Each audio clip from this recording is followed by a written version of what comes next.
Hi, Year 7, and welcome to our alternate poem for week 10. It is the last week in term 3. So exciting. We get to do school holidays for 2 weeks. I'm sure none of you have noticed. Let's move on. It is quite a lengthy poem, so I'm going to read it out to you first. Excuse me. It was written in 1888 and it's called Casey at the Bat. I'm going to assume it's about baseball because of the title, but I haven't actually read it yet, so let's read it together. We're going to read the whole poem and then we'll go back and answer the questions. So, the outlook wasn't brilliant at the Mudville Nine that day. The score stood 4-2, with but one inning more to play. And then when Coney died at first and Barrows did the same, a sickly silence fell upon the patrons of the game. A struggling few got up to go in deep despair. The rest clung to that hope that springs eternal in the human breast. They thought if only Casey could get but a whack at that, they'd put up even money now with Casey at the bat. But Flynn preceded Casey, as did also Jimmy Blake, and the former was a Lulu and the latter was a cake. So upon the stricken multitude grim melancholy sat, for there seemed but little chance of Casey getting to the bat. But Flynn let drive a single, to the wonderment of all, and Blake, the much despised, tore the cover off the ball. And when the dust had lifted, and the men saw what occurred, there was Jimmy safe at second, and Flynn a hugging third. Then from 5,000 throats and more there rose a lusty yell. It rumbled through the valley, it rattled in the dell. It knocked upon the mountain and recoiled upon the flat, for Casey, mighty Casey, was advancing to the bat. There was ease in Casey's manner as he stepped into his place. There was pride in Casey's bearings and a smile on Casey's face. And then, responding to the cheers, he lightly doffed his hat.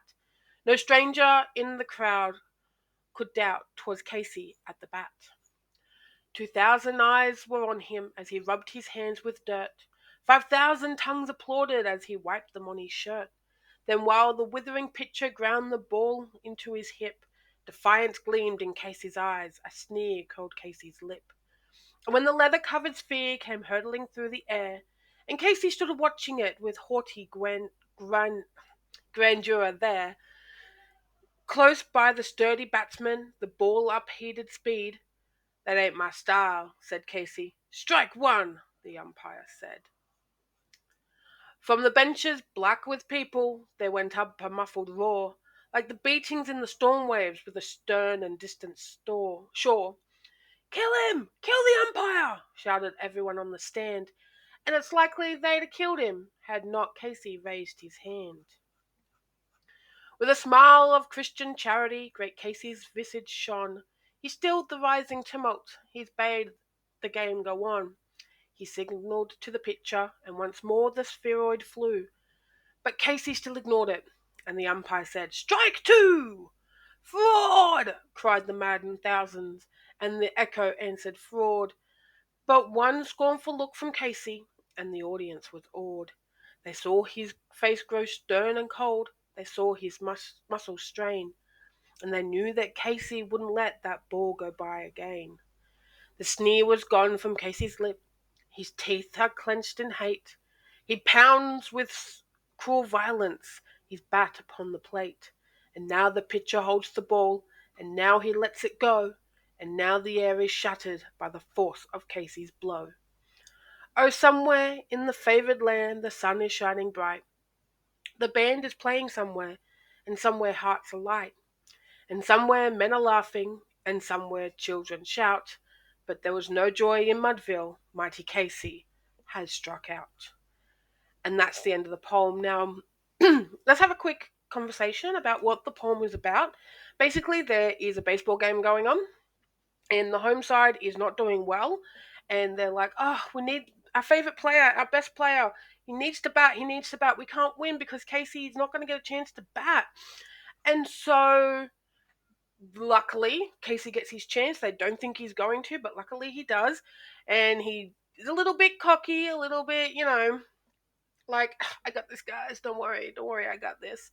And he lets the first two balls go without even trying to hit them.